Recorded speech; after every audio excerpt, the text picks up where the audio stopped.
Welcome to the Journey Chez Chem.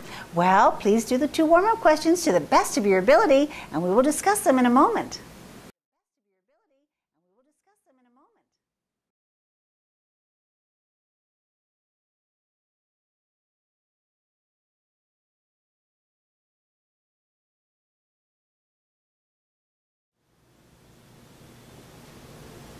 In number 1, we are deriving the ideal gas constant. And I know oftentimes students just want to memorize the numbers, but you never know. Sometimes you might get to a point where you just forget it. And so if you know that you can solve for it, you won't have a problem and you can relax. Well, we know that the ideal gas law is PV equals nRT. And R is my ideal gas constant. And R equals PV over NT.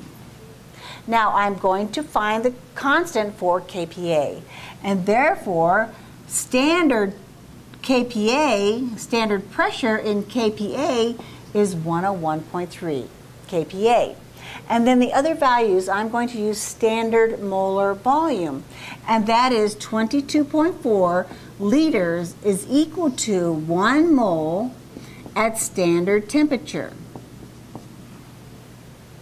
And when I solve this, I get 8.31 kPa liters per mole Kelvin. And we like to have the constants with 3 significant digits, and then all of this unit is required. Then if I use standard torr, that would be 760 torr.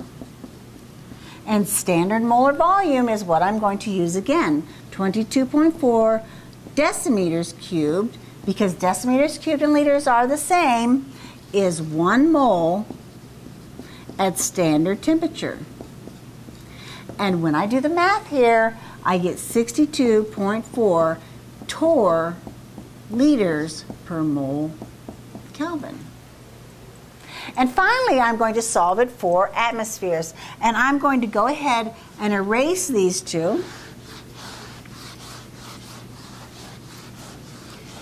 And solve for R, and we said that PV equals nRT, and therefore R equals PV over NT. It's always good to have a little bit review. And standard pressure in atmospheres is 1 atmosphere. And standard molar volume is 22.4 liters, and that is 1 mole at 273 Kelvin.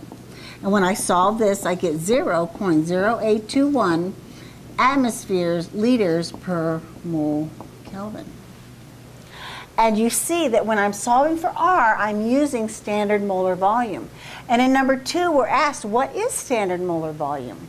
Standard molar volume is that 1 mole of any gas under standard pressure and standard temperature will always occupy 22.4 liters. That is what our conversion factor is. And that is standard molar volume. And you see how we've used it here in calculating our R. Now today you have 5 problems to do in this quiz, and some of them you've seen before, and I know that you'll do well. Just do the best you can, and I can't wait to see you tomorrow.